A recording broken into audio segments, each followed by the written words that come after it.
जैसा कि चोर चोरी से जाए पर हेरा फेरी से न जाए, WHO अभी भी चीन का पिट्ठू बनकर घूम रहा है। अब हाल में ही WHO ने फिर एक नया बड़ा कांड कर दिया है। वैसे आपको बता दें, दुनिया भर में ओमिक्रॉन जो नया वेरिएंट निकल कर आया है महामारी का, उसको लेकर चिंता जारी किया जा रहा है। पर इस बीच में चीन का प्रेम WHO से छूटा नहीं। पर इस बार भारत ने भी तगड़ा वाला दिमाग लगा दिया है। इस महामारी काल में भारत ने वही दिमाग लगा दिया है जो दिमाग चीन ने लगाया था, और भारत इसमें सफल भी हो गया है। जानेंगे क्या है मामला, इसके अलावे बहुत कुछ। आइए जानते हैं इन खबरों को विस्तार से। जैसा कि हमने आपको कल की खबर में बताया था कि नया वेरिएंट काफी तहलका मचा रहा है। यहाँ तक कि पीएम मोदी के इमरजेंसी बैठक के बाद ये कही जा रही है कि हो सकता है अंतर्राष्ट्रीय उड़ानों को फिर से रद्द किया जाए, खास तौर पर कुछ देशों के लिए। वहीं ब्रिटेन वगैरह ने तो निर्णय लेना भी शुरू कर दिया है और खास करके दक्षिण अफ्रीका के फ्लाइट्स को कैंसिल करना भी शुरू कर दिया है। पर अभी भारत ने इसकी शुरुआत नहीं की है। भारत विचार कर रहा है, हो सकता है 1-2 दिन के अंदर इसी तरह का कुछ खबर आए और जिसमें ये कहा जाए कि अंतर्राष्ट्रीय उड़ानों को रद्द किया जाएगा, क्योंकि इस वक्त जो म्यूटेंट फैल रहा है उसके बारे में कोई जानकारी नहीं है। यहाँ तक कि अमेरिका के जो संक्रामक रोग विशेषज्ञ हैं डॉक्टर एंथनी फॉसी, उन्होंने कहा है कि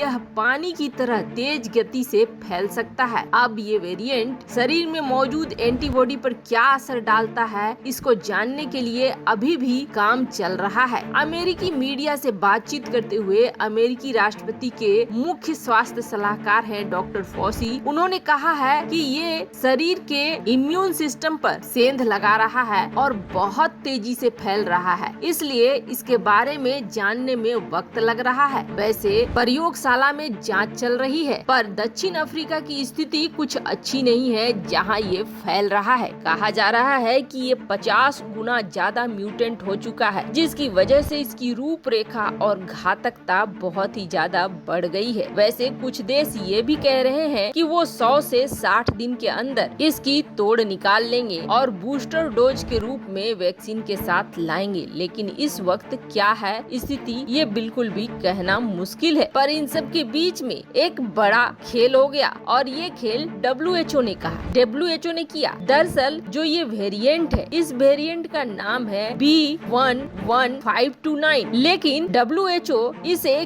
ग्रीक वर्णमाला की तरह दिखाता है और ग्रीक वर्णमाला के शब्द इस्तेमाल करता है ताकि इसके बारे में बातचीत करने में आसानी हो। ये जो B वाला नाम है, ये तो वैज्ञानिक नाम है ताकि ये अपनी प्रयोगशाला में इसका इस्तेमाल करते हैं। पर सरल भाषा में बताने के लिए जो वर्णमाला का क्रम है अल्फा, बीटा, गामा, डेल्टा, इसका पालन WHO अब तक कर रहा था। लेकिन अल्फा, बीटा, गामा, डेल्टा के बाद न्यू आता है और XI आता है, लेकिन इन दोनों नामों को छोड़कर ओमनिक्रोम नाम दिया गया। अब क्यों दिया गया तो आपको बता दें, न्यू इसलिए नहीं रखा गया कि न्यू डालने के बाद ऐसा लगता है कि ये कुछ नया महामारी का रूप है। पर सी क्यों नहीं डाला गया, XIC दरअसल चीन के राष्ट्रपति शी जिनपिंग का नाम का अंतिम उपनाम है, जिसकी वजह से WHO ने XI नाम नहीं रखा, यानी सी नाम नहीं रखा। जिनपिंग से WHO डर गया या फिर जिनपिंग WHO के ये लगने लगा कि इससे चीन और जिनपिंग की बहुत बदनामी होगी, इसी वजह से सी नाम को छोड़ दिया गया। वैसे इसके बाद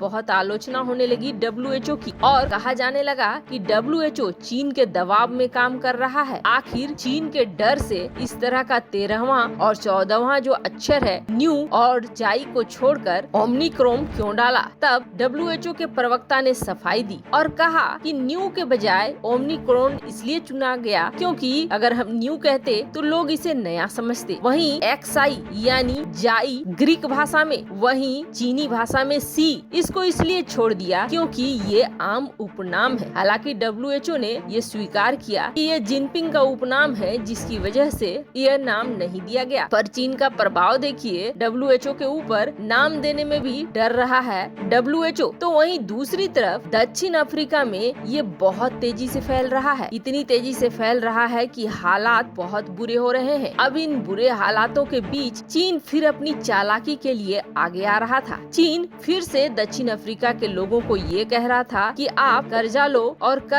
आप हमारे वैक्सीन खरीदो और वैक्सीन खरीदने के लिए मोटे दरों पर हमसे कर्जा लो। यानी जिस अफ्रीका से बाहर निकल रहा है चीन, क्योंकि आपको बता दें पहले अफ्रीका के इन क्षेत्रों में राज हुआ करता था अमेरिका का। अमेरिका का व्यापार इन क्षेत्रों में बहुत ज्यादा बढ़ा था, चला था। उसके बाद फ्रांस की एंट्री हुई और फ्रांस के बाद चीन की एंट्री हुई। चीन ने अपने सस्ते माल की वजह से अफ्रीका के मार्केट पर बहुत जल्दी कब्जा कर लिया और ये कब्जा बढ़ता ही चला गया। डिफेंस का क्षेत्र हो, दवाइयों का क्षेत्र हो या कोई और क्षेत्र हो, चीन ने अपना बाजार बढ़ा लिया। पर चीन को निकालने का काम किया भारत ने। धीरे धीरे चीनी सामानों की गुणवत्ता देखते हुए अफ्रीका के लोग शिफ्ट होने लगे दूसरे देशों पर और भारत ने इस मौके का फायदा बिल्कुल सही तरीके से उठाया। भारत इस मौके पर अफ्रीका के बाजारों में घुस गया और बाजारों में घुसने के बाद धीरे धीरे अफ्रीका के लोग भारतीय कंपनियों पर भरोसा करने लगे